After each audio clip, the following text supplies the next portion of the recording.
The Wild Swans. Part 1. The Princess and the Curse.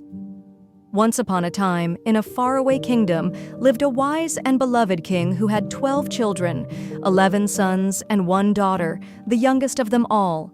Her name was Elisa, and she was as gentle and kind as spring rain. Her brothers adored her, and she loved them more than anything in the world. Their life was full of laughter and joy.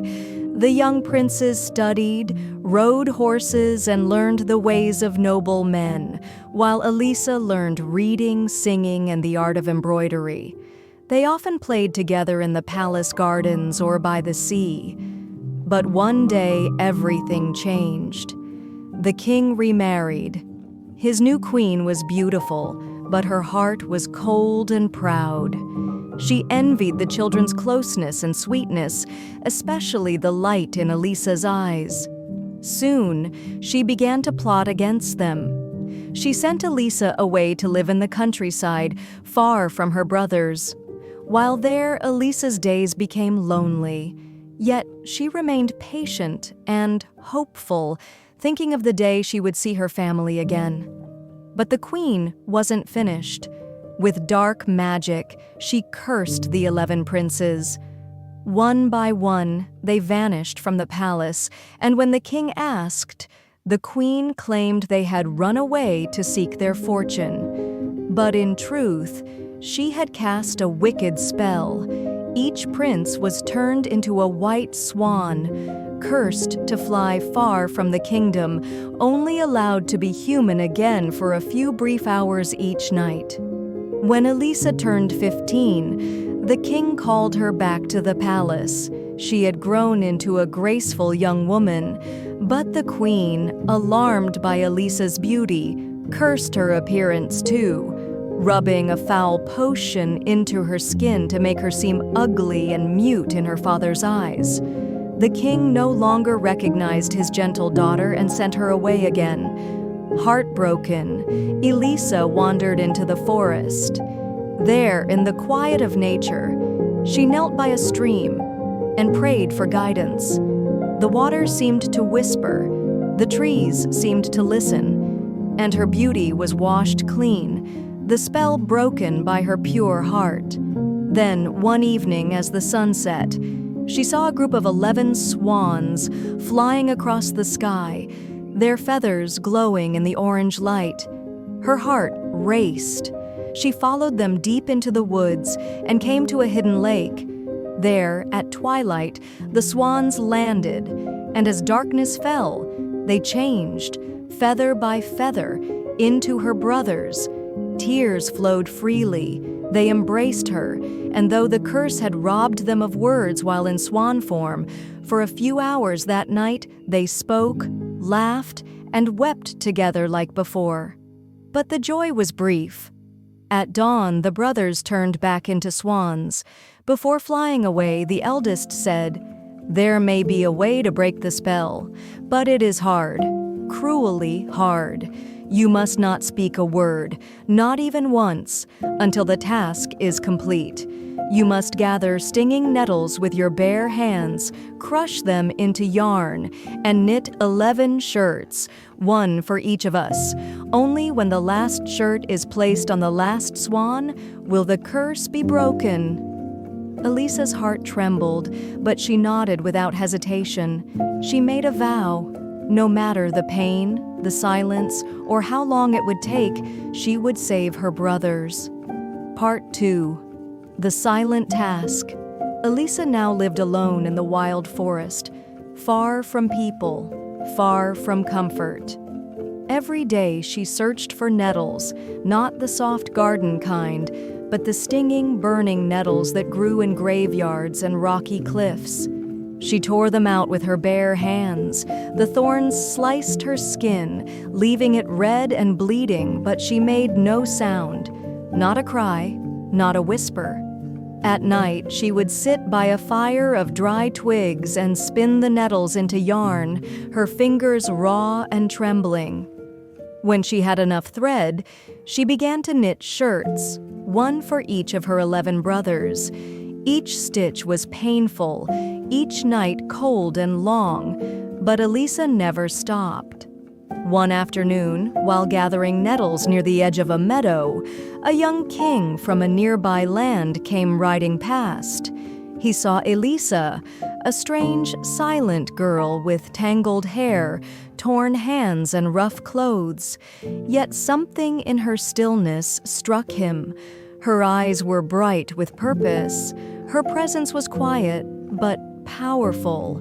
He stopped and asked kindly, "Who are you? Why are you alone in this place?" But Elisa only looked at him and said nothing. She remembered her vow. One word and her brothers would remain swans forever. The king saw her silence not as rudeness, but as mystery. He offered her a place at his castle, hoping to learn more. Elisa shook her head. She had work to do, but he gently insisted, promising her safety and care. In the end, she followed him, not because she wanted comfort, but because she knew she could continue her work in quiet corners of the castle garden. There, she gathered nettles by night and spun by day, hiding her hands and keeping to herself. The castle servants whispered, "She never speaks. She disappears into the woods. What is she weaving?" Some said she was a saint, others feared she was a witch. Despite the rumors, the young king visited Elisa often. He brought her fresh bread, warm blankets, and once even planted nettles in a garden corner for her. He did not ask questions. He simply said, "You are kind. I know that much." In time, he asked Elisa to become his queen. Elisa hesitated. Her work was not done. She had finished 7 shirts, with 4 left to go, but she saw the goodness in the king's eyes. He had never tried to take her silence away.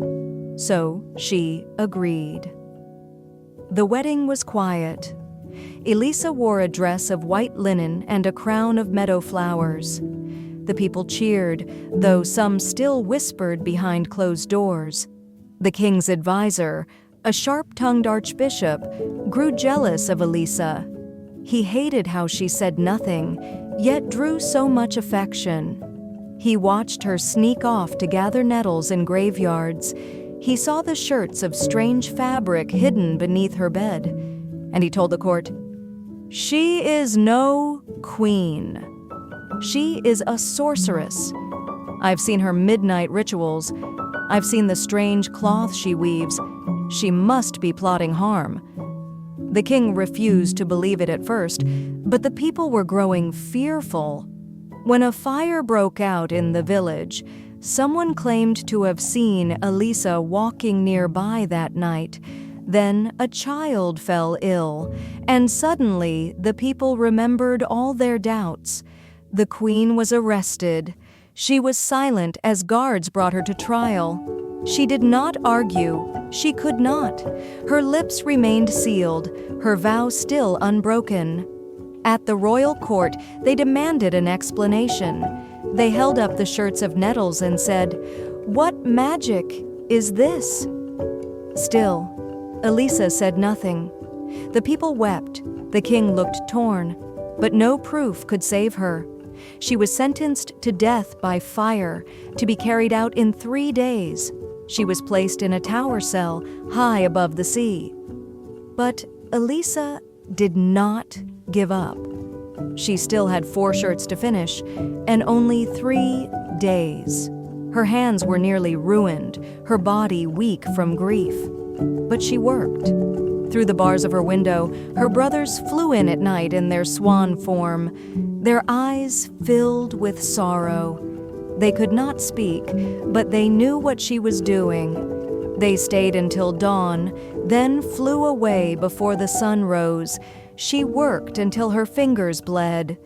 At last, on the morning of her execution, she had finished 11 shirts, though one was missing a sleeve. She hid them under her gown and walked calmly to the place of judgment where a great crowd had gathered. The sky was dark with storm clouds, and the sea below roared like a beast. A wooden platform had been built. The people murmured, and then, as the flames were about to be lit, a cry echoed in the sky. 11 white swans swooped down from the clouds and landed around Elisa, shielding her with their great wings. The crowd gasped. Elisa threw the shirts over the swans. One by one, they turned back into human princes, tall and strong, with tears in their eyes. The last one, the youngest, had one swan wing still instead of an arm because his shirt was missing a sleeve, but he embraced his sister with joy. Elisa fell to her knees and finally spoke, her voice weak but full of light. "I have done my task. My brothers are free." The people were silent. Then they cheered. The king rushed to her side. He now understood everything, the silence, the shirts, the pain she had hidden. He knelt and said, "Forgive me. I did not trust enough. But I will never doubt you again." Part 3. Peace and the promise kept. The fire was never lit. Instead, the people who moments before had feared Elisa now fell to their knees. The 11 princes, tall and noble once more, stood around their sister. They lifted her gently from the wooden platform where she had nearly been lost. The youngest prince, whose right arm still bore the wing of a swan, knelt and kissed her hand. "You gave everything," he whispered. "Even your voice, even your freedom." Elisa simply smiled. She didn't need words anymore. Her love had already spoken for her. The archbishop, who had accused Elisa of witchcraft, stood frozen in shame. The young king, overwhelmed by the truth, turned to him. "You spoke against her with fear and pride, but she was saving lives while you were guarding your pride." The archbishop lowered his head and asked for forgiveness, which Elisa granted with a small nod. The people, once suspicious and cruel in their fear, offered flowers and tears. Some fell to their knees and begged forgiveness. Elisa asked for nothing but understanding and time. "Let truth grow like a tree," she said gently. "It takes longer, but it lasts forever." Words matter, but silence can speak louder. In a world quick to accuse, Elisa stayed true to what she believed, trusting that the truth would rise even without her voice. Kindness is stronger than fear. Though the world around her judged harshly, Elisa never returned cruelty with hate. She changed minds not with magic, but with mercy. Sacrifice is the highest form of love. Elisa gave up everything, her comfort, her voice, her safety, not for fame or reward, but for those she loved. And lastly, healing takes time. The curse did not break in a day, nor did peace come in a moment, but with patience, love, and courage, even the cruelest fate can be rewritten.